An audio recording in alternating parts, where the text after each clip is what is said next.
Hello and welcome to the second installment of JCoR's training for social media advocacy. And today we are very lucky to have with us as an expert and a guide, someone who may be familiar to some of you as she has moved and worked in our circle at the UN before. And that is Kristen Whitney Daniels, who has graduated from Quinnipiac University, moved to Los Angeles for the St. Joseph the Worker and AmeriCorps program. And following her year of service, worked as a case manager for homeless seniors. She has been featured on NPR programs and is part of a group called Beyond Type 1, which is a community that's devoted to type 1 diabetics. She's now the Associate Director for the U.S. Federation of the Sisters of St. Joseph. And in that role, she assists the Executive Director in all of the Federation's operations with thousands of its members across the United States. And she is responsible for all internal and external communications for the Federation in a manner that promotes their mission and charism. So we're very privileged to have her with us today to offer some guidance about how we, from our particular vantage point as advocates at the United Nations, how we can more effectively utilize social media as a tool for us in trying to advance the cause of human rights and environmental justice. So with that, I will turn the floor over to Kristen and we'll get started. Thanks, Teresa. So I'm actually going to print out my notes. I'm going to do this really old school. But what I actually am going to start with a little something for everybody, a little activity. I'm really delighted to be with each of you today and to join with you. And I will be taking questions at the end. So if you have them, either feel free to put them in the chat box or just hold on to them, write them down, and we will have substantial time to talk through them. And I'm also happy, like how this pertains to your own organization. We can go through some of that.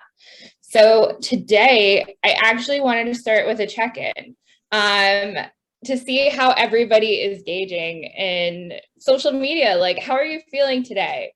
So I don't know if you've done this before, but it's a check-in and we can just do it in the chat. You can put your name, you can put what Pope Francis are you feeling? Like, I'm feeling like a number 3 today. I'm excited to be with all of you, but maybe social media makes you feel like number 2 Pope Francis, like you're horrified, you don't know what you're doing, and that's okay. So feel free to put that in the chat.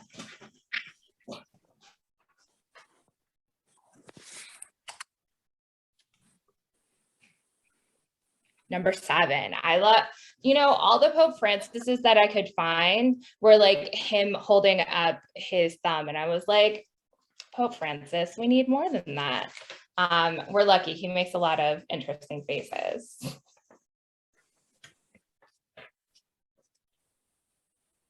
Got some 4s, some 8s. Okay. I feel you. I feel like 6 sometimes too.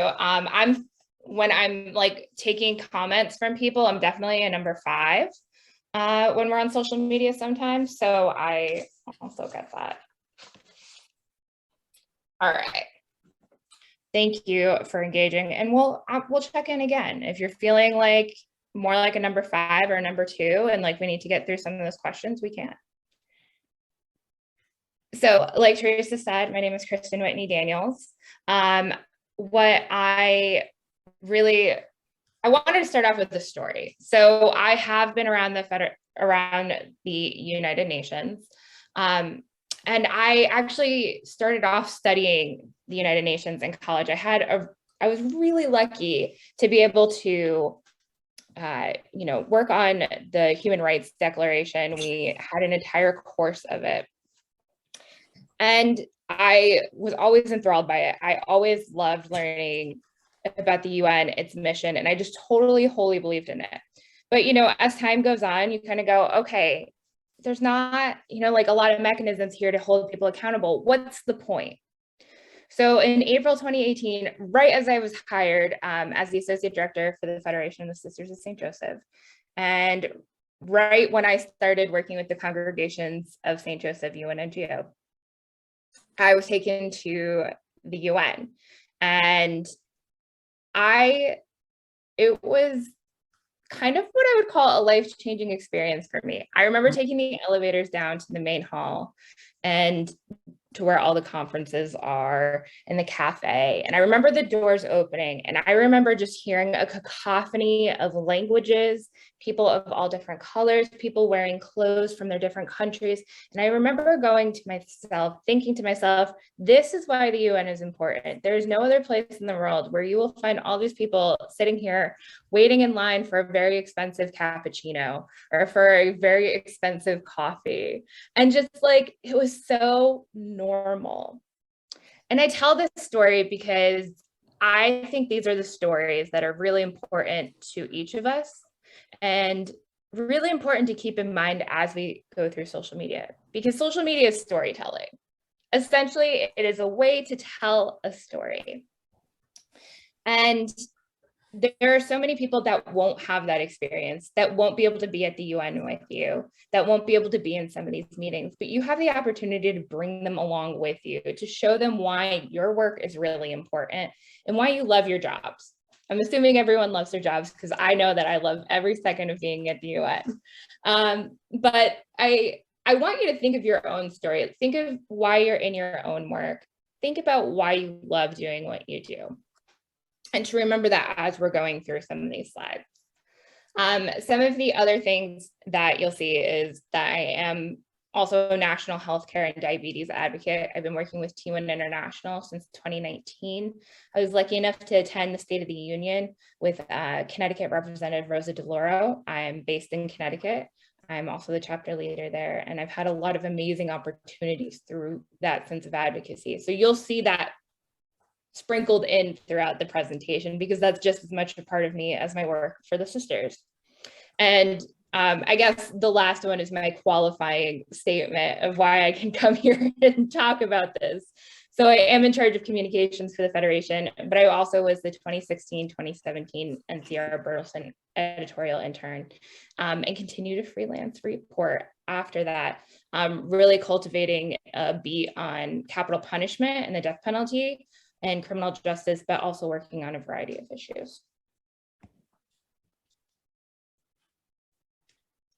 So I wanted to start off with just like getting out the basic. Like, I work with a lot of people who hate social media, and that is totally okay. But I think there's some myths and misconceptions about what social media is and what it isn't. And we'll go through a little bit of it. So the first myth, and this is why I think a lot of people don't like it, this before 10 a.m. is because they think they have to be on every social media channel. Like, there's always a new social media channel coming out, and you think you have to stay on top of it. You do not. I always say quality over quantity. So you choose the social media channels that fit best for you. I am not on TikTok. My mom is on TikTok. I am not on TikTok. I don't have an account. I don't care to. My life revolves around social media. I don't need any more time sucks in my life. Myth number 2, you need to have a degree in social media or communications to be effective. We know that's not true, just based on people who continue to go viral on Twitter and Facebook. People with no social media degrees. I don't have a degree in social media or communications. I'm a psych and political science major. I just so happened to grow up in a time where my phone after high school became surgically attached to my hand. So I've learned just along with everybody else what works. Myth number 3, you don't have enough content. I will go through a couple different ways of why that's not true. There's so much stuff you can mine from your everyday life and things that you're doing already that it doesn't take a lot of extra work to get there. Myth number 4, social media slacktivism. I hear that a lot about, like, why should we engage in social media? It's not real activism. And as somebody who considers herself disabled and throughout the pandemic has had to be incredibly careful about where she is, where I am in space and with other people. I have seen social media's power to connect people, and also its ability to actually create real change. I'm going to do a little case study at the end about an important hashtag in my life that has actually spurred a lot of change, and also talk about the UN's own ability to do that through social media. And then myth number 5, social media is toxic, so we shouldn't engage. Yes, it is toxic in a lot of ways, but I promise you there's boundaries that you can put into your life that if you feel yourself slipping into that cycle, that you can kind of reel yourself back. And also there's a lot of good from social media. Personally, it's made me feel not so alone. And I think there's a lot of other people who can also find that sort of relationship throughout. So these are things to keep in mind for each of you as I go through this presentation. What are your resources? What are your social media goals? And who is your audience? These are 3 things that are going to look different to each of you, will not look the same as mine, but we all have these. We all should have these, and we all do have them when we're posting social media posts. We just might not formally recognize it. So what are your resources? How much time do you have? You can start off really slow, but like 20 minutes a week, maybe you have an hour a week to devote to it. We know that time adds up. You also have people. Do you have a communications director somewhere? Do you have an intern who maybe is a little bit more social media savvy? And where's your energy? Like, are you already on social media, and can we use that time to increase your own organization, your own NGO? What are your social media goals? Do you want to increase engagement? Do you want to go viral? Do you want to increase donations? Those are all viable options. And then who is your audience? When you're posting, is it for your members? Is it for your religious brothers and sisters? Is it for your lay people? Is it to be talking to the missions? All of those will dictate where you're going. So we're going to start off with crafting a strategy. We're going to go through crafting a strategy. I'm going to go through some real advice that you can use, like practical options. And then we'll go through collaboration, how y'all can work together to increase your social media. And we'll go through some case studies, just kind of setting the stage for the rest of it. So like I mentioned, setting a goal. Set your goals about what you want to post and who you're trying to affect. All of it will stem from that. So with the Federation, I work with we have about 3,000 sisters. In total, we probably have about 10,000 partners in mission between associates, agregates, St. Joseph worker volunteer community. And then realistically, we have probably another 3,000 sisters worldwide. We have our Canadian Federation, French and Italian Federation. And realistically, I'm posting for the US. I'm pretty narrow-minded in that. When I'm posting for our congregations of St. Joseph NGO, I'm always looking through a global context. Things that make sense in the US will not necessarily translate to our global network. So I'm always thinking of that. And then think about how often you can realistically post, or the person in your office can realistically post. I can't tell you how much that is. What I can say is it's really easy to set an hour every week where you plan everything out. An hour ends up being not that much time, and I guarantee you that probably most of you are on social media a little bit more than that, personally. And so if we optimize some of that time, you can create a good strategy and a good way to move forward. I put some of the optimal averages here. Instagram 2 to 3 times a week. So those are going to be photo based with occasionally longer captions. We have Facebook 1 to 2 times a day. I say no more than 1 time a day. Honestly, people don't like it, and there's less engagement. The more you post on Facebook, the less engagement you'll get. And Twitter can be like 1 to 5 tweets a day. If you're on a roll and you have a particularly good thread that you're going for, go for it. You might have to engage just on that. And then the one thing that I can offer you of like a really easy but efficient way to craft a strategy is make a calendar. And that can look a couple different ways. I actually have examples of my own on the next two screens. I've used a Word document that I've been able to craft. We usually post website stories every Thursday. So I know exactly what I need and when I'm going to post that. It also gives me a good idea to see what events are happening. So on your calendar, you can put all of the various committee meetings that you have going on, any big events, side events that you're attending, parallel events, and you can put that there and realize that that is all content you can move forward. I also use an Excel sheet. I've moved to that. That's been a little bit easier when I was working with somebody else. We had an intern last year. And so we were able to work together on that. And then what are your evergreens? So evergreen means something that you can continually use and is not dated. So there's some information, like a press release of what were we working on? Trying to think of like something that just happened. So Title 42 in the US. So the big announcement that Title 42 is ending. That is not something that I can continue to use.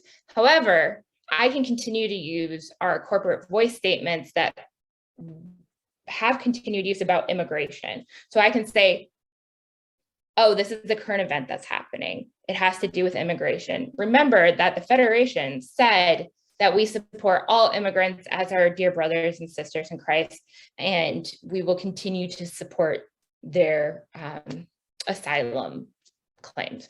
And so that is something that you can continually pull from and doesn't need to be dated. So this is an example of an editorial calendar that I had. You can see that I have different colors depending on posted, editing, completed. You'll see that I have the content type, the author, the description, and then you'll see social media copy. Do you see yellow lines on the screen? Yes, we do. I don't know. Me neither. I think okay. it happened in the Zoom room. I think maybe someone accidentally made some markings, but it might go away if you close your PowerPoint and open it again, but no guarantees. Okay, hold on just a second. See, the key to social media is also just keeping with the times and rolling with the punches.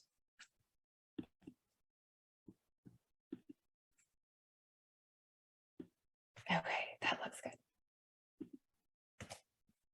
And so I also have a section. So these are mostly for my website stories.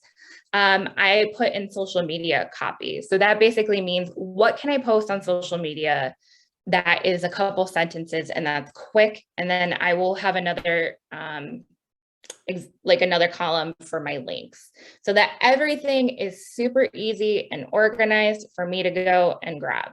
And that way I also know, okay, I don't have a lot of content this week. I'm going to have to share other people's posts, or gosh, I stacked with news. I'm not going to be able to share other people's posts.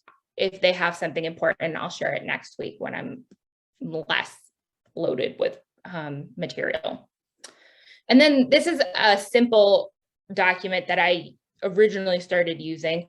You'll see I had an archivist conference and who's going to write it up, and just little notes that I made. So I had each day. And then at the end, I also had a calendar that I moved according to each month. So it had like National Heart Awareness Day or Catholic Sisters Week, so that I knew that these events were coming up on a regular basis and knew that I would need to post about it. This is my not so secret weapon, but Canva. Canva is a godsend. I could literally talk about it for days. It has elevated my posts, everything on social media to a degree that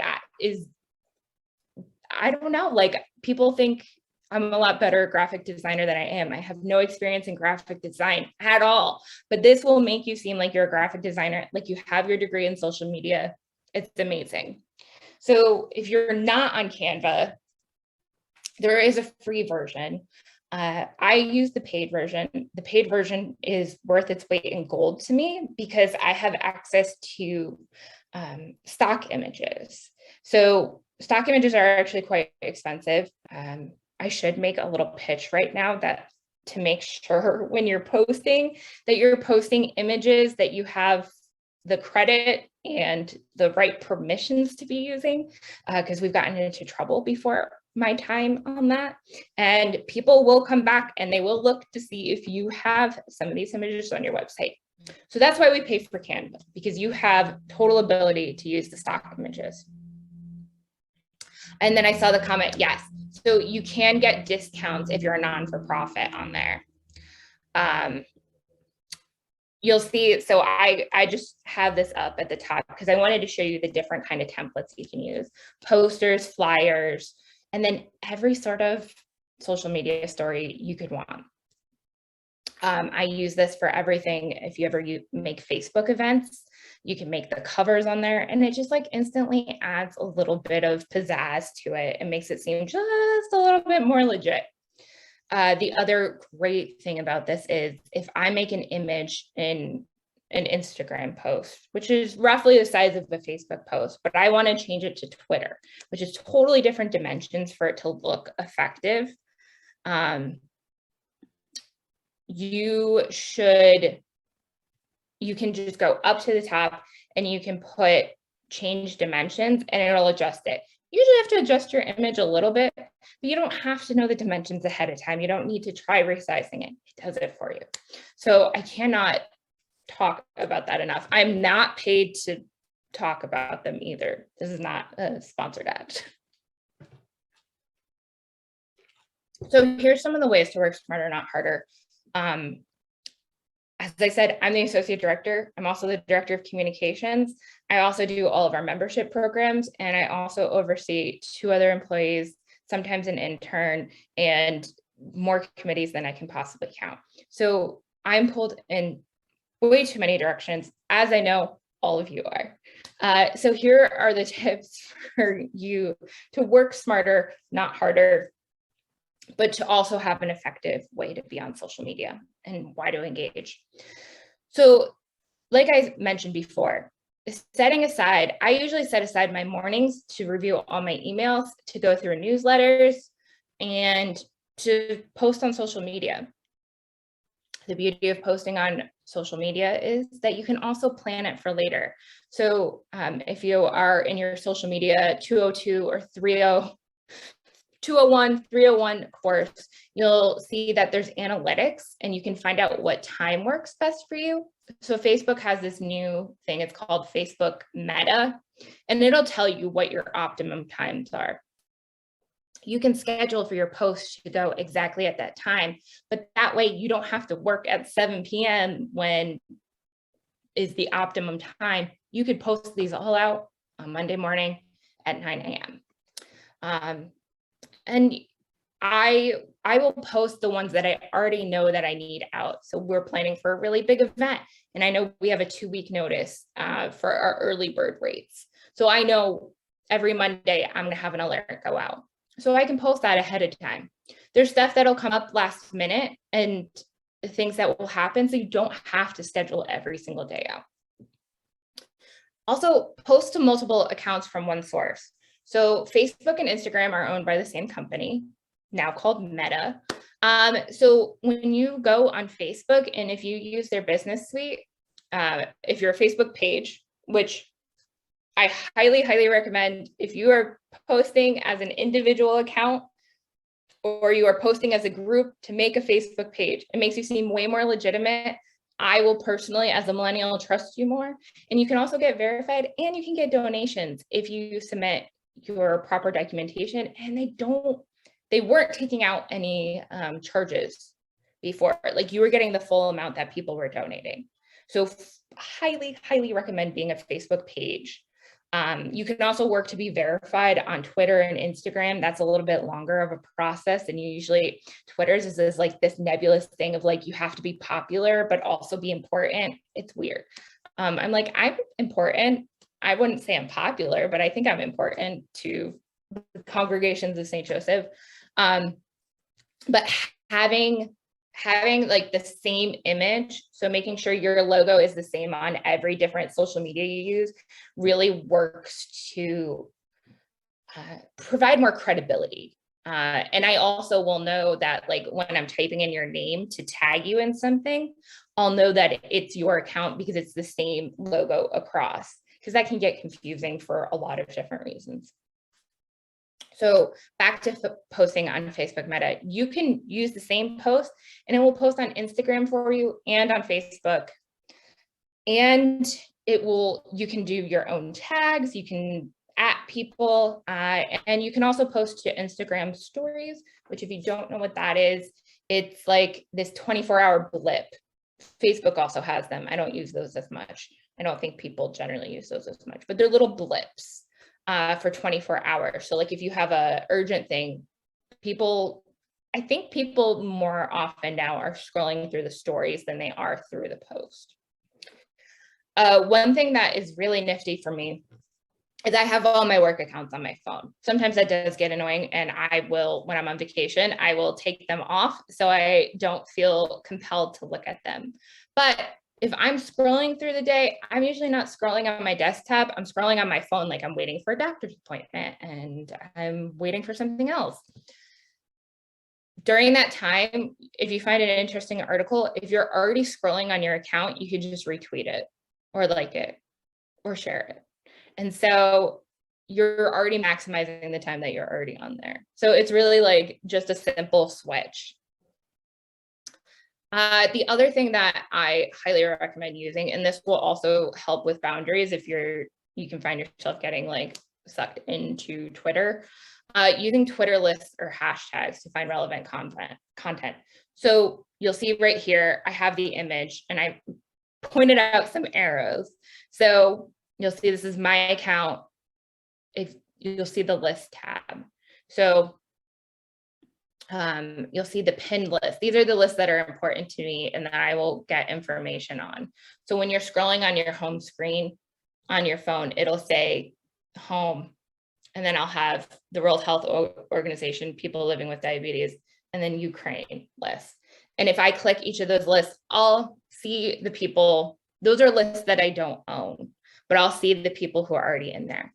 And then you'll see down at the bottom, I have my own list. So when I was a reporter, anytime I knew there was a good source. So when I was working on the death penalty, I used the Death Penalty Information Center. There's a handful of other reporters. So if I was looking for breaking news and I just wanted information on the death penalty, I could go into that list and look for it. So maybe a good idea for this group would be to have a JCoR pinned list so that you can always see what your other organizations are posting, and you can go through there and simply like and share and quote, tweet, and you can support each other in your work. And then repurposing your materials. Everything can be repurposed. That listserv email you got that has like a bunch of links in it, you can repurpose that. Some of those meetings you're in, you can live tweet those if it's a really interesting. Some of them are a little too dry to live tweet, but like you've got a really engaging speaker, and you're pretty good at typing, you can type a quote that they just said. You can say the room was aghast because somebody said this.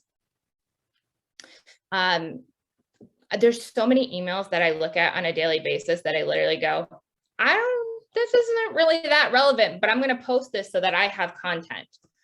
Because somebody else did the work for this and already sent it to me. This is making my life 10 times easier. If you have website content, you're posting stuff on your website and you're not posting that on social media, that's an instant loss. Like anything you post on your website that is relevant and new, you should be posting on social media. I like talking about social media as storytelling. I'm really big about storytelling. I'm a writer, so of course. But I think social media is really just a story to tell. And I also think when we reframe it like that, it makes it a little bit easier and a little bit more palatable to be on there. Because I know there's a lot of implications about being involved on Facebook and Twitter. And I completely understand those as somebody who has grown up through the lens of social media. But I also know that it is really effective. And as somebody who works with legislation and is working on stuff as it's breaking, it is so important for me. I really see social media as the intersection of justice and communication. So we're looking at this through an advocacy lens. How do we tell a story? And I think some of the most important tweets that I've seen, some of the most compelling and the most heartwarming tweets are those that have centered the stories of people most affected by the issue. So sometimes that means passing your Twitter account to somebody else. So when I was at the State of the Union, I actually had a Twitter and Facebook takeover of my representatives, their social media. So I was able to post through their comms director, but they essentially gave me free reign to talk about why I'm there, why this is really important, why I'm excited to be there. And you can do that. I know that you all bring delegates from your communities from across the world. When they come in, like, pass the mic to them. We don't have to talk for them. They have enough to say on their own. I always think it's really important to have good interview skills and be inquisitive, ask questions. This is how you figure out like what's relevant to you and what's important to you. What's important to you is likely going to be important to somebody else on the internet. If you think it's interesting, somebody else probably thinks it's interesting. And so there's always an opportunity to tell a story there. Making it personal. There's a big difference between taking a picture and saying like, I'm at the UN, then like taking a photo in front of one of the many beautiful statues there and saying, I heard this amazing advocate speak about the importance of water for women in Africa. And, talking about that using quotes will always make it that much more compelling. And I also have social media takeovers, like I just mentioned. I bested myself. And because I think storytelling is so important, I made a second slide. Being focused is really important. And like I said, why is this story important to you and to your audience? Anything with Ukraine right now is obviously going to be really big to your audience because people are looking for that information. Obviously, current events are always going to grab people's attention. But as somebody who works on prescription drug legislation, it goes and ebbs and flows. It's not always important, and it hasn't always been important to the media and to everybody else. But you keep telling your story, and if you stay true to yourself and true to why it's important, it will catch on, or it'll reach the people who it is important for. I told you don't need to be on every medium. You don't need to be on every social media platform, and I stand by that. However, there's different ways to tell the stories. If you're on social media, that a Facebook post, a good Facebook post, looks way different than a Twitter post, than something you post on TikTok and Instagram. Obviously, TikTok, YouTube, and Twitter and Facebook are all going towards video. If you can do video, that is great. That is awesome. If you have an intern who is a Gen Zer and is already on TikTok all the time, you see them at their desk scrolling TikTok, put them to good use. Tell them to figure out how to make a good TikTok story. Because I'm sure there's something important, like video graphics, like infographics made through video are wildly popular. They are always popping up on my Instagram, or my friends are sending me stories about it. So you have content there. If you have a big personality in your office, that's even better. I've seen certain convents and certain orders have like really taken over TikTok because my friends, I'm the only one who works with sisters. And so they're always like, oh, look, there's a sister. Do you know her? And I'm like, there's a lot of sisters, but it's great. Love it. So, if you are telling a story, just think of the different ways that you can tell a narrative. I always tell people to be mindful of acronyms and nun talk and Catholic lingo. I tell this story because this was shocking to me when it happened. We just hired a new JPIG coordinator for the Federation. It's our first one. We're really excited about it.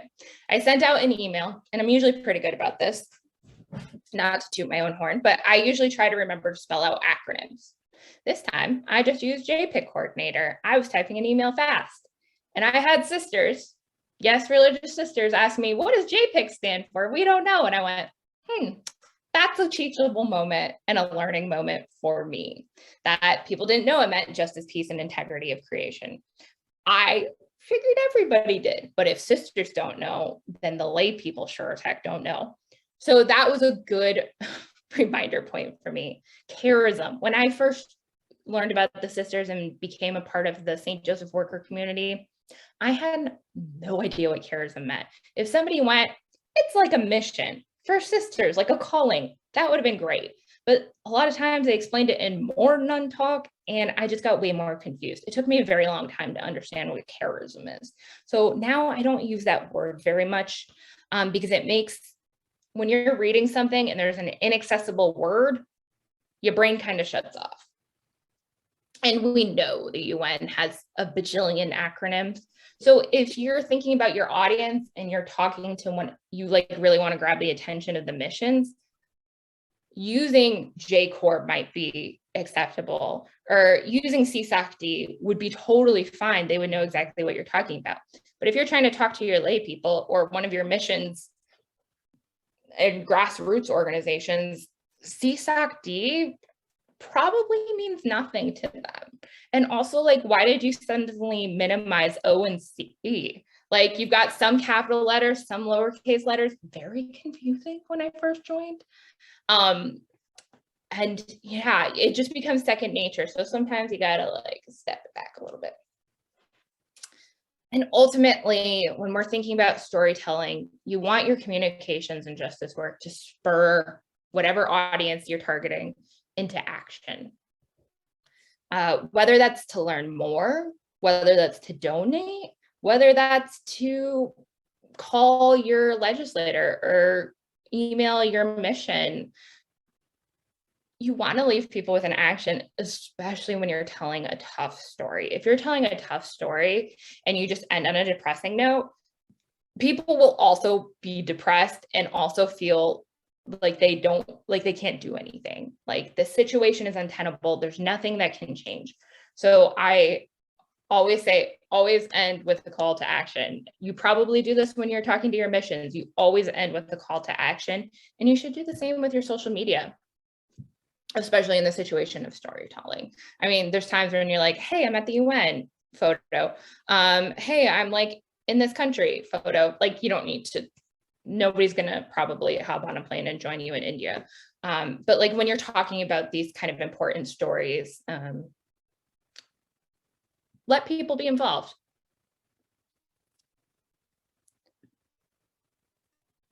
Collaboration. I saw that Katie posted that y'all already have a Twitter list and how to join it. So awesome. That is a great way. I say make friends. If you do not like the other people's pages who are sitting on this call with me, you need to go do that right now or after this talk. You should all like each other's pages on Facebook. You should all like each other's accounts on Instagram, and you should be following every single person here on Twitter. That is instant connection and instant collaboration.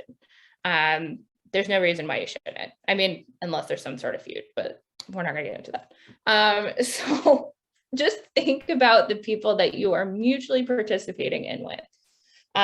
Coming from a US perspective, we follow Network. That makes a lot of sense because they work with sisters all the time, and they work on lobbying for social justice for Catholics. I follow the Jesuits. I follow a lot of NCR, American Magazine, US Catholic. Like, those are all really important things. And then a lot of times they'll follow you back because they're mining your own social media for stories. So if you post something really interesting on social media, it's likely there is a chance that these outlets can come back to you and say, hey, we want to learn more about this story. Can we put this in Global Sisters Report? And I highly recommend finding those lists, finding where there's some intersections, and liking people. As I say that, the next one says likes aren't everything. So there's certain ways of engagement that work better for others. When you hit that little heart button on Twitter, that's great. Unless that tweet gets a lot of engagement, it often won't show up on other people's posts. So the algorithm's kind of funny, and I won't pretend to know everything about it. But when you are quote tweeting or you're engaging like a comment, that means it's going to pop up on more people's timelines. So quote tweeting is when you add your own comment to somebody else's tweet. It's a really, like, that is like one of the pinnacles of engagement, including commenting. Like, that helps engagement so much. Quote tweeting is really easy. You could just put like hashtag stop hate, or like one of those really popular hashtags. Like, you don't even have to like add a diatribe to it. It's just a really easy way to get that. You could also just retweet if you don't have anything else to add to it. Comment on people's posts, especially on Facebook and on Twitter. Like, share that support. And if you are the person who received a comment, respond back, or at least like their comment. The other really great thing on Facebook is sharing the post. So liking it is good. Sharing it to your own page is infinitely better. And again, you can also on Facebook add your own commentary to it. If you are on Instagram, you can also share people's stories if they're not a private account to your, so there's an app you can get to reshare it as a post, but if you just want to put it to your Instagram stories, there's like a little arrow. You can send it to other people, and you can also send it to your Instagram story so people can see it. When we're also talking about like making friends, it's really good if you have something important to just share it with somebody. So I will private message people. If I have a really big event, I'll private message all of our congregations, and I'll send that to them so that they know it's happening. And then they can go on to that and either reshare it or repost it and do what they need to do. Tagging people is also a really effective way to collaborate, and also sometimes to annoy people. And I mean that in the nicest way. Sometimes you're trying to get somebody's attention, like a legislator. In this case, maybe it's an ambassador, or a particular mission. Like, you can't get them through the regular channels, but you can try social media, and oftentimes it works. You'll find that with customer service on Twitter. Sometimes the customer service is infinitely better there than trying to call them or email them, and suddenly they respond because they don't want the bad press. It's the same premise for sometimes working with people who are higher up. So if you can use it for that particular reason, or you can just tag it and say, I'm working with this other NGO on this project, and we're so excited to work together. And then they can repost it. So that way you're not recreating the wheel each time, and you're able to work together. Not all of your content has to be original. So I said this earlier, you're going to have retweets and quote tweets and shares. Those are going to be a part of like your one post a day, your 1 to 5 tweets a day. That makes up that total. And that's a great way to engage. But when you are making content, always ask yourself if this is something you want to read or share. If you don't find it interesting, other people probably won't. And so rather than waste your time on that, just, pick things that you think are interesting rather than just posting to post. I'm going to get into a few case studies and a little bit of motivation as to why this is important. But we're going to have, should I stop for questions now? Would that be helpful for folks? I just want to engage with you all. Let's try it. Let's poll the group. If anyone has a question on anything Kristen shared so far, which was an amazing collection of tips and pointers, you can either turn on your camera and wave or use the raise hand button, which you'll find now underneath the little reactions icon with the smiley face at the bottom of your Zoom screen. If you click on that smiley face, you'll see another button that says raise hand. So is there anybody that wants to ask anything right now? And I see the hand of Janet Palafox. Janet, go ahead. Hi, just wanting to find out, I noticed, Kristen, that you haven't put in LinkedIn in all of are they not considered part of, are they not that important? Is it not important? So LinkedIn is a really good question. We just started getting a LinkedIn, and mainly that was because I wanted my own job description to link to an organization. Because when you're the social media manager, you can do things like that. LinkedIn is a different beast. That would be stuff that I would share, maybe website content. So I wouldn't just post like an update like, hey, we're here taking a photo. It would be like, hey, we're having a conference, or how I posted this story about something that's really important. It's really good. It's good for if you're trying to get people to join your organization. So like, I find that it's good for companies that are looking for employees and are looking to recruit, which is why I don't spend a lot of time on there, because there's 4 of us in the office and we're not looking to expand anytime soon.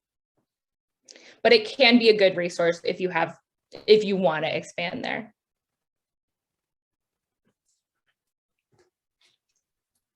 Thanks. Are there any other questions anybody has been sitting with that they might like to bring up now? Again, you can wave or use the raise hand button. I see Michelle. Ah, yes. Oh, you're muted, Michelle. I think my question will have a response after, because it said, what is the point? So this is my, what is the point? Are we going to reach, which category of people are we going to reach? And in fact, what is the purpose? That in fact is what probably we will have a response. Great. So Kristen's one step ahead of you there. She's ready to tell us. And I also saw, I think briefly, the hand of Jim Claffey. Jim, did you have something you wanted to ask? No, I just figured it out. Thanks, Teresa. Oh, okay. All right. Yeah. Well, then maybe we'll turn it back to Kristen to go ahead and answer that question. What is the point? What is the point? I mean, it is a great question, and I'm really happy, Michelle, that you posed that, because what is the point? Like, why add more work to ourselves when we have so much other stuff we're doing in like real life? So I can't decide that for you, but I can give you some really important reasons why it's important in my own life and how I've seen it play out. So we're going to go through 3 case studies. One's from my own life, one's from my work life, and one's actually from y'all, from the UN. So I'm hoping that will be maybe a little bit of a motivator. And if you're still not sure, we can talk about it during the Q&A after. So the first case study is, I'll start with something very personal. It's a hashtag insulin for all. So this campaign, I'll back up a little bit because it is very personal to me. And I think it highlights why it's really important. I have had experience with rationing my own insulin and being unable to afford medications, much like most diabetics. When this started, I was 26. I was kicked off of my insurance. I thought, surely there must be help for people like me. Come to find out there isn't. There were no manufacturer programs. There were no ways to get affordable insulin because I did have insurance, though I could never use it because the deductible was so high. I could go on about the ills of our healthcare system, but it was a very isolating experience for me because I thought I was 26 and I was an adult, which is really funny thinking about that now. And I should be able to do anything on my own. I should be able to afford these things. I buy into the American dream. I have a job that has sort of insurance. Why can't I afford my life-saving medication? I found this campaign back in about 2018. The campaign was fairly new at that point, and you'll see that it actually kicked off in 2014, but it didn't start to gain steam really until 2018, 2019. So when I found it in 2018 on the internet, I realized that it wasn't alone, that actually 1 in 4 people with type 1 diabetes can't afford their insulin and have had to ration it. And it was actually a wildly common experience. And so this hashtag gave me a community and a sense of purpose. I found other people who cared wildly about this and who also had been through the same experience. I know there was no longer that stigmatization and there was no longer that shame that I had applied to myself that really should have been applied to people who are price gouging people out of the only medication that keeps them alive. So the campaign started in 2014, and it was a social media campaign around World Diabetes Day, which is also something the World Health Organization organizes around. And it was basically to raise awareness about the unaffordability of insulin and diabetes. Since then, this has grown to, if you search the hashtag insulin for all, there's not enough time in the day to go through all the posts. It would probably take a year. It's grown to encompass 40 states. You'll see me with a little t-shirt on at a press conference down at the bottom that I run the Connecticut chapter. There's 40 states that also have Insulin for All chapters, and it extends to 10 countries. And we have advocates in many, many, many other countries beyond that. I'm a part of T1 International, and I'm a part of their federal working group. And I've had the pleasure of working with people from Pakistan, Lebanon, England. People are working in Poland and Ukraine right now to try to get supplies to folks. Argentina, Brazil, and I think there's like 10 different countries in Africa that we've worked with, including Uganda. And so it's become this global mass movement that started off with the Insulin for All hashtag by somebody I know, which is wild to me that like it's become this thing. This hashtag, and we saw this with the Black Lives Matter hashtag as well, it became a mutual aid network. So though sharing medications, I will say for the reporting, is not allowed and is illegal, people do it, and they do it as a way to save lives. So they use the Insulin for All hashtag to reach out to people. So when people need medication, they use that hashtag. It became a mutual aid network online. So it saved lives. The Black Lives Matter hashtag was used also during the protest in 2020 as a way to make sure that people had access to lawyers. If they were in protest, they had access to care, and also to know when protests were happening or if some violence was happening to avoid certain areas. This has also led to state and federal legislative changes due to the movement's many passionate, and we're all volunteer, we're all grassroots. There's like a little bit of staff members at T1 International, but I'm not paid for any of this. I do it because I love it and I care dearly about it. And we are an online community. And like I said earlier, because of the pandemic, it's become even more important. And so I continue to share my story online. It continues to capture the attention of legislators. We'll see if it actually does anything. That's unclear. But adding in a little World Health Organization in UN context, I was actually able to be part of a commentary with the World Health Organization when they were doing the EML list, so emergency medication list.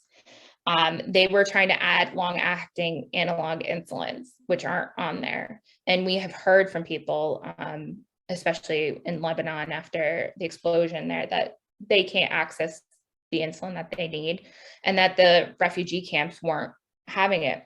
So me and others from the organization commented on how it was so important to have this. The World Health Organization's NCD, non-communicable disease unit, and pretty much every other organization said we shouldn't add it. They're too expensive. And in the end, the World Health Organization added it to the list, which was a huge win for us. And that's through like people power. Like, we have no money. We don't take any money from pharmaceuticals or manufacturers or insurance companies. And all of the companies stood up and said, no, they shouldn't be on the list. And so just there's so much power in that organizing. The next one is actually something that came out from my own work, and some of you might have actually been a part of it. It's the 2019 Catholic Days of Action. It was in response to children being held essentially in cages at the border. We know things haven't progressed and changed that much, but it was a series of escalating nonviolent actions that happened in Washington, D.C., and Newark, and wider. So 8 people attended in person from my federation, but because of social media, thousands were able to tune in virtually. These pictures are all from our time in Washington, D.C. I was there. I did not get arrested, but a bunch of our sisters did. And I was able to live tweet it, post photos, and also offer a Facebook Live. That is also maybe a social media 201, 301 experience, but it's actually rather easy. You just voice it. And I was providing some color commentary in the background of like, oh, there goes our sister, she's getting arrested. And like, people loved is maybe not the best word for it, but people were so engaged in this. They were so affronted that sisters, anywhere from the age of 90 to I think about 30, we're getting, and this includes brothers and priests as well, we're getting arrested. They were horrified. People pay attention when religious are on the front lines of justice issues. And I think that's something that is really applicable to each of your NGOs. You're working on the grassroots or working with the grassroots, and people want to see that. People, I think, are hunger for this, especially in the Catholic Church. I know me as a young Catholic, like that's what I want to see. I want to see that people are engaged and not just in churches and convents. So this was all stuff that I did here, but this kind of blew up after. That is a picture of me and one of my best friends who went down to Washington, D.C. Somebody had taken the photo of 2 of us, and I had posted it on Twitter, and ABC News reached out to me and asked if they could use the photo. Sure, I've never been in ABC News, would love that. And the photo credit went to the U.S. Federation of the Sisters of St. Joseph. So we got our name out there just a little bit more. And it was also a great experience for me because I hadn't really been involved in direct action too much before that. And I was like, what's the point of everybody getting arrested? Like, they're going to get bailed out immediately. When I tell you the outrage of people getting arrested, I was like, oh, all of that media exposure, that's exactly why, because now everybody knows what we're talking about.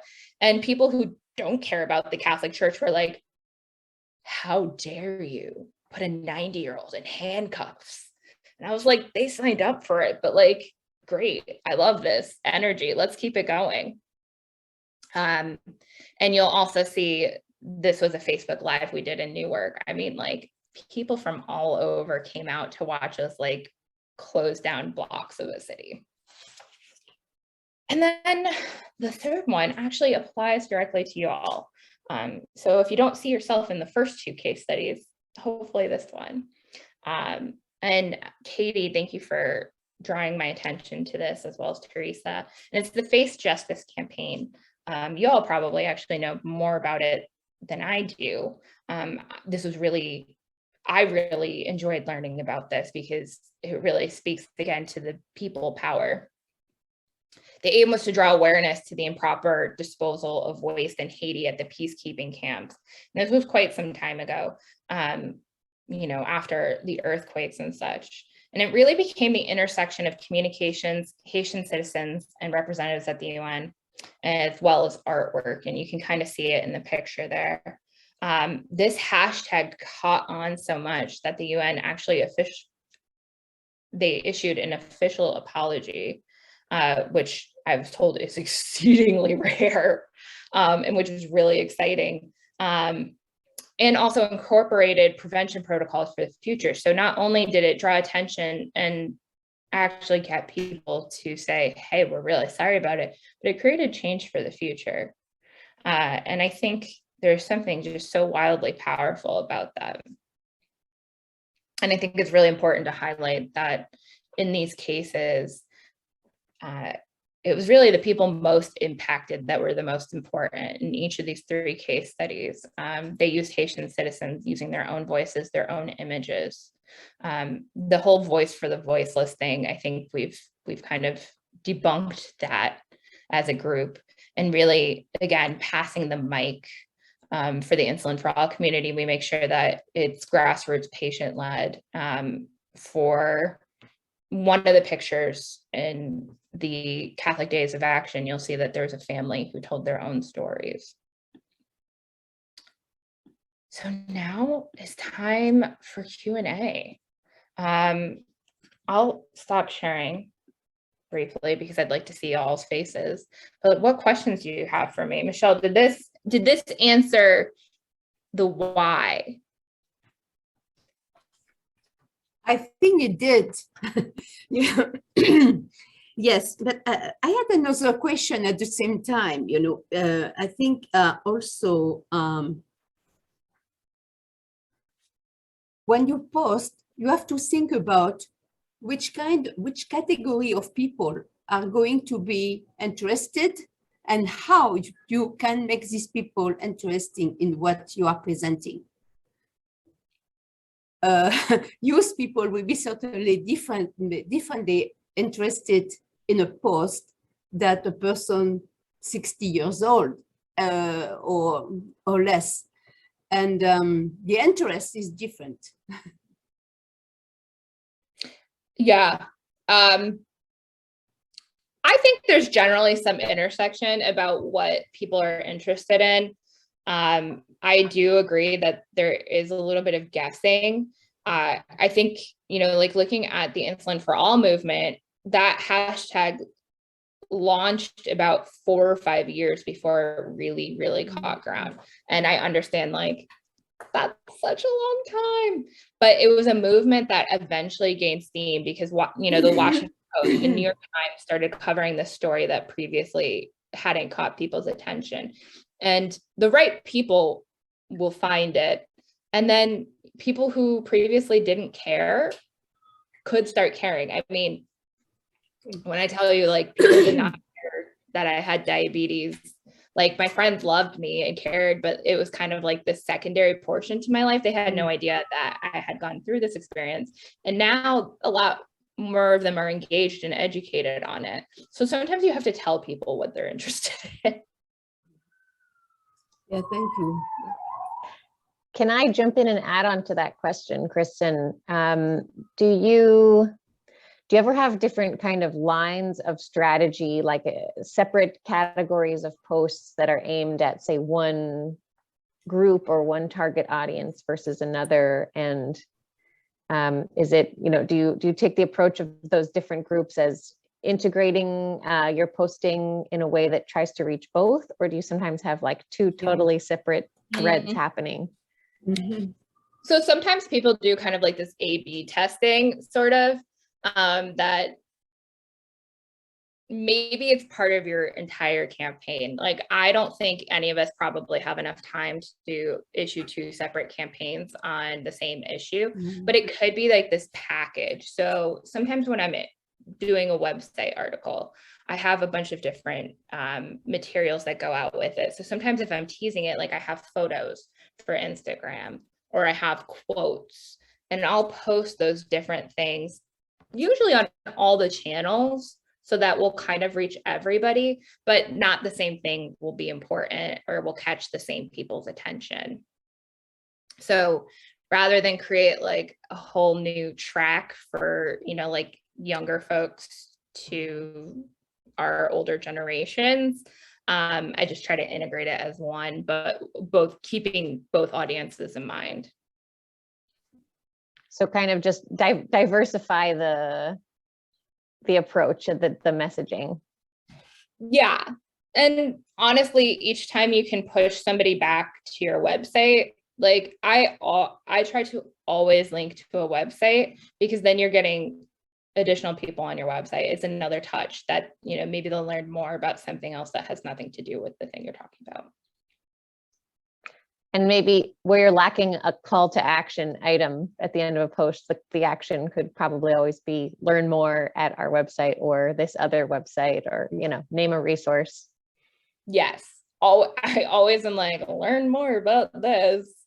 And just pulling stuff off of our website, because we have like 300 pages when we're including our website stories on our website. There's got to be something that relates to it somewhere there. That's right. Yeah, use what you have. I also see Katie's hand. Katie, would you like to go ahead? So I had a question probably pertaining to the upcoming months. The UN is slowly starting to reopen, and we're starting to talk about being able to attend more meetings in person, which is great because I think that means we can get more visual content and photos for social media. I think it also presents an opportunity for us to start engaging in more live tweeting again, which is a great way to reach a different audience than just our congregations or just the missions to the UN. And I'm specifically talking about Twitter because that's where most of our audiences from those 2 different genres tend to converge. I was wondering if you could talk us through the process of when you're live tweeting, such as in the case studies that you provided. What is your thought process in terms of what are you including in those live tweets? Do you think about how much context you're providing? Is it quotes are really powerful? Like, if you could just talk us through your strategy and how you craft live tweets, I think that's something that might be useful to our members in the upcoming months as we go back to more in-person engagement. Yeah, absolutely. And when I say live tweeting, it doesn't necessarily have to be that person issued that quote right that second, and I have to do that. It might be that you go back to your notes later and you take photos or video throughout and you use that as material. I mean, it's really hard to do that in real time. And I say that as somebody who's a reporter. I'm just like a really slow typer. Even on my computer, I always do a recorder and go back and transcribe. So I think photos are really great mixing it in. Quotes are awesome if you have a really powerful quote, but you know, Twitter is a limited, you have to have a powerful quote in a sentence or 2. And it has to make sense in like without too much context. I always recommend saying that you're live tweeting, maybe at the beginning, and then continuing to tweet off that thread, because one, it helps tie all of it together. And that means that I will go back usually to the beginning so that I can understand, like if I don't really get what's going on, but I found this quote really compelling, I'll go back to it. You'll see that some people on Twitter will put like 1 dash and then might not have a number next to it. It usually indicates that it's a thread. or you can use the spool, which is like the thread emoji, and people will know what that means. So you don't have to put it in so many words. But just something to indicate that this is connected, because if you have tweets that are separate, nobody's going to go back to them. I won't go back to them. I'll be like, they just tweeted this quote. Okay, whatever floats their boat. I definitely like the idea of employing a loose definition to live when tweeting, and use relevant hashtags as well, because if you're using like CSACD 67, I'm unsure of where we're at with numbers, but what I think the UN usually tells you what their hashtags are. Amazing. Just use their hashtags. You don't have to recreate the wheel. But this will also help get people to engage in other content. Like if you want people to learn more. I think sessions and panel discussions are usually fairly interesting in that respect. Sometimes when missions are grandstanding and like are giving their remarks, that's maybe not the best ones I've been to presentation wise, but for like when you told me that they're opening, like I would be really interested in knowing like how do things look different at the UN right now? What's it like being in rooms again? What's the energy like? Are there still COVID precautions? Do you still have to like what about the UN is different? Like those are immediately questions that I have in my mind that you can take people through. Maybe not through the security line, but like you can walk people through that. I've seen people like FaceTiming in the UN all the time. Like you could do it.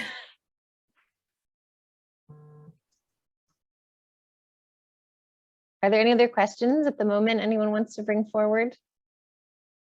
If not, or if you're finding your raise hand button, I have another follow-up myself.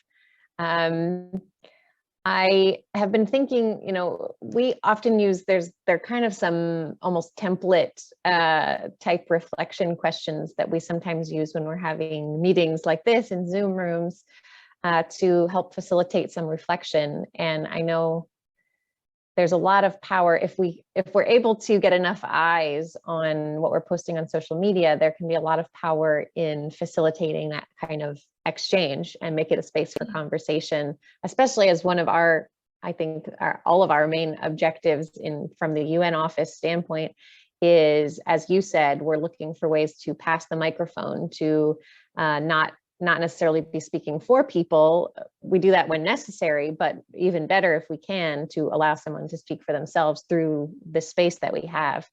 And I think sometimes like a live tweet about a meeting is maybe, you know, it's a snippet or a summary of something that a government said, and then, you know, the follow-up question to try to invite conversation or response to that post is something like, does this align with what you're seeing, or do you agree, or some kind of prompt that kind of works as a conversation spark. But do you have any particular tips around trying to invite that kind of interaction with our networks? Yeah, so I actually thought of something that I've seen done. I haven't done it myself. I've participated in it, but haven't necessarily facilitated it. There's some organizations that do a weekly chat, like on Thursday night, you know, that they're going to issue a question, and it's just going to be a one or two questions. And it starts off, they'll put the number, and then whatever the question is, and then people will answer. They'll put like an A1 so that people know what they're answering to, and they'll have a hashtag, and people will respond to each other. It's kind of like having a discussion on Twitter. There's also, I haven't used it, so I can't offer you too much about it, but there's something called Twitter Spaces, which is kind of like a chat room on specific topics. So anybody can do it. And you could schedule it out ahead of time too. So you could say, hey, on Thursday mornings, JCoR is going to have a conversation about this. Or you can have an impromptu, like the UN just issued this. What does everybody think? And you can have people join. And if people follow you, they can also join. So it might not just be your members who are joining, it could be other folks. Great. I had not heard of that before, so we'll have to look into it. Because we've been trying to do some kind of conversation through our what we're calling the Global Community Hour, which is like a space like this in a Zoom room once a month for people to just bring forward their concerns and hopes and news updates. But it would be interesting to see if we can reach an even broader audience through kind of trying to facilitate those conversations with a lower time investment for people that can't necessarily contribute in a Zoom call, but to try to facilitate some conversation, some dialogue that way could be really interesting. It's similar to what I would to like Facebook Live and Instagram Live. So it's Twitter's response to that. And I've engaged on, you know, like the Instagram Lives. They're actually a pretty fun way to communicate. I really just recommend trying things out and like not being afraid to fail, but also not giving up if it doesn't work the first time. Sometimes it needs a little while to take on. Sometimes it just needs a little tweaking to get there, but there's so many different ways to engage. So yeah, I think there's a lot of choices and availability for you out there. Are there any other questions or comments or suggestions anyone wants to bring forward?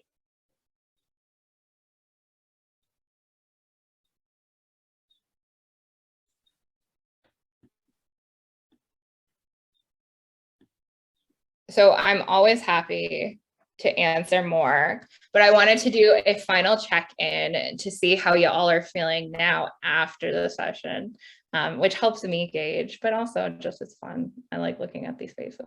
So feel free to put in the chat what number you're feeling now and if you're feeling any better. If you're still feeling like a number 2, let me know. I know Katie is here to also help with technical questions. Okay, I love it. Love to see it. I like the number 1 face. He's just like cool as a cucumber. Okay, great. So I hope it feels a little bit better than we started, a little less daunting. I totally believe in each of you and your abilities to engage. You know, I don't even ever set out with any of my posts to think that they're going to go viral, because they likely won't. Most of them are jokes that go viral. And I'm like not that chronically funny to be viral on Twitter.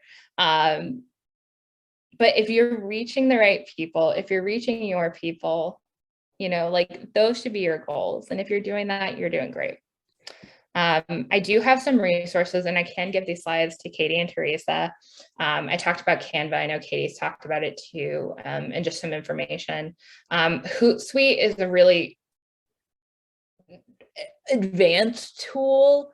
It's not terribly hard to learn, but it does cost money. There is a nonprofit discount, but it does help with calendaring and posting to different things at one time. So if that's something you want to look into, but they also have a lot of social media help and how to schedule a calendar.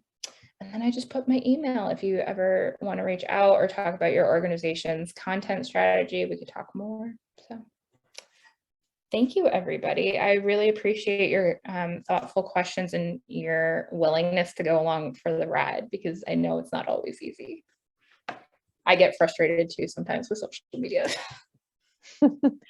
Well, I want to thank you, Kristen, as though I'm, you know, theoretically a member of the generation that's supposed to take to social media like oxygen. I have never been that person. And so I appreciate some guidance and encouragement and some evidence, honestly, to motivate an investment in this. And I think as you're speaking, I personally was seeing a lot of parallels in the way that when I'm giving a presentation to our members of our network, our congregations in various parts of the world, there's an element of discussing the United Nations itself is certainly a flawed institution, and I think we would all agree on that. And yet we're all deeply invested in participating in that forum, in that conversation, because we see that it's a space that is incomparable in terms of the opportunity that it's offering and the potential that it holds for good in the world. And I saw so many parallels to that kind of assessment in the way that you speak about social media. You know, there are flaws to it as a forum. It's not always as quick in responsive as we would like it to be, just like the UN. It requires some thought and some investment in learning the ropes up front, the same way that we have to orient ourselves when we first arrive to the UN and figuring out all that jargon and what spaces to go to. And it's also constantly evolving, just like the UN. So it really, in a way, is a space. If we can manage to wrap our minds around investing ourselves in following the changing world of the UN, then I think we're all people who are also capable of wrapping our minds around and engaging with social media. And I've never been clearer on those parallels than I am today. So very grateful for your perspective on that. And I see Michelle wants to make another comment or question. So go ahead, Michelle. And you're muted too. I have something in mind, you know, that, you know, I am part of many network, international and groups. And I am surprised that these groups, they do not use, they do not tweet as much as we do in the United States.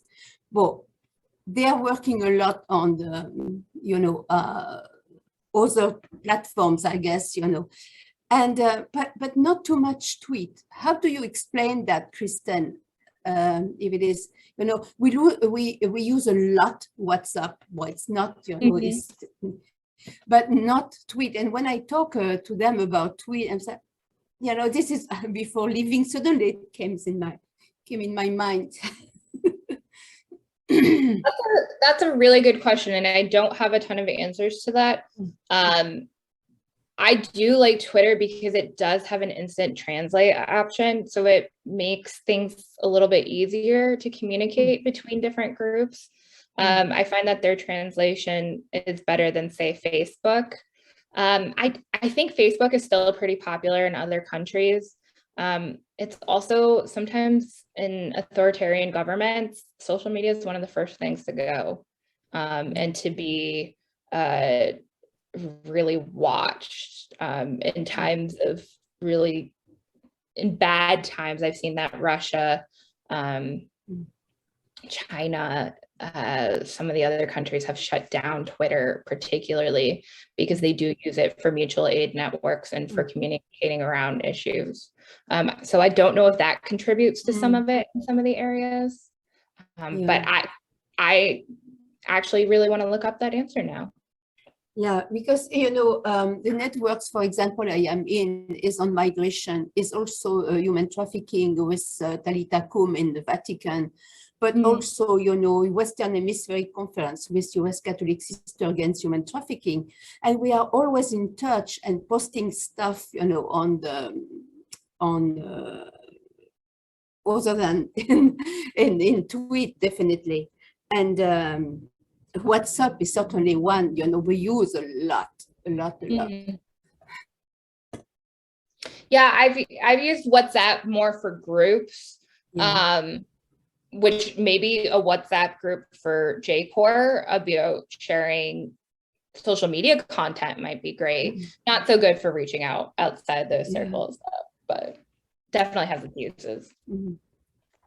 And I want to also add a plug for anyone who uses WhatsApp regularly and maybe isn't aware. I personally hate typing on a phone. And if you have to, you know, transfer or share something complicated or long hyperlink, I'm always afraid of missing a letter or something.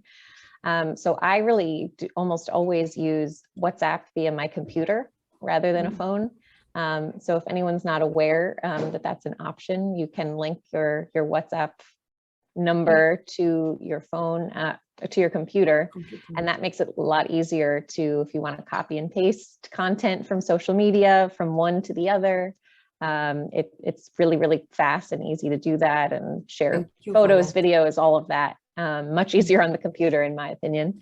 So if anybody wants to know more technically how to do that, I'm happy to work with you on that later. And Instagram, Facebook, and Twitter are all phone and website responsive now. So you can actually post to Instagram from your computer, which is a relatively new addition. You just can't do stories. Oh, thank you. Thank you very much for all Yeah, that. thank you everyone for attending. I appreciate it. Great. No, it was And I very think, informative, very great. well, thank you for being here. And as you see, many people had to make their way to other meetings over time, but Yeah. everyone very interested. And I know there are several more who will be waiting for this recording too. So thank you again, Kristen, for offering some of your expertise and your personal experiences, which I think really enriched the picture for us. I know for me personally. So thank you very much. And hopefully we can continue to call on you in the future as hopefully we'll be progressing with our engagement in social media, and we'll have some more complex and nuanced questions as we go. Absolutely. And hopefully I can see you all at the UN in the not too distant future. That will be wonderful. All right. Well, thank you, everyone. And we will see you again Right. soon. Thank you. Bye.